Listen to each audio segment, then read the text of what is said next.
Chien de la caste, Amito, ok. Ah, on pourra débattre, je suis pas d'accord. Moi, il m'a vraiment beaucoup marqué parce qu'en plus, c'était une des premières fois qu'on voyait Raphaël Quenard. C'était vraiment avant Yannick et tout, donc j'étais en mode. Juste avant. Il est trop bien ce mec, il faudrait qu'on le voit dans tous les films. Et après, ils l'ont mis dans tous les films. Et je fais, bon, bah, on a eu notre dose. Je le trouve super bien dans le réalisme des interactions, en gros, et des dynamiques de groupe. Vraiment, leur soirée de merde en campagne où ils sont 5 et personne parle, sauf lui, du coup, et qui accapare complètement la parole, qui se met en scène. Non, vraiment, les tensions des scènes où j'étais en mode, ça se voit que ce personnage-là, il est mal. Non, mais oui, moi, justement, c'est ça, tu voulais parler des soirées de merde et tout à la Provence. Et moi, c'est ça que j'aime bien dans le film à la base, parce que le film, je l'aime bien au début. Je trouve que du coup, j'aime bien qu'il s'inscrive dans ce cadre de province qu'on voit pas beaucoup au cinéma, bon, qu'on a beaucoup vu chez Piala, mais qu'on a un peu zappé à un moment, quoi. Le truc de vraiment, on se fait chier, mais malgré tout, en zone, on est toujours sur le même banc, il y a toujours les mêmes personnes. Mais par contre, là où le film se perd, selon moi, c'est vraiment quand il y a le truc, vraiment l'intrigue finale, l'embrouille avec les gitans et tout, ça devient vraiment tire-larme, on tue le chien, je spoil, rien à foutre, on tue le chien parce qu'on sait que c'est ce qui va faire pleurer, et je trouve que c'est trop facile.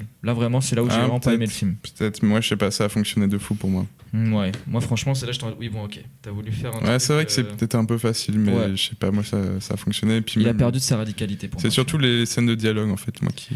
Ça se voit qu'ils ont plus trop envie d'être là, ils se font chier et tout. Leurs potes sont partis en ville pour faire leurs études ou aller travailler. Et on parle beaucoup de Quenard, mais Anthony Bajon, très très bon acteur, qui joue aussi dans un excellent film qui est L'amour ouf, non, je plaisante, qui est Tu mérites un amour, qui est absolument génial, de Afzal Herzi. Je vous recommande ce film, et il peut très très bien jouer, il a une sorte de douceur, Anthony Bajon.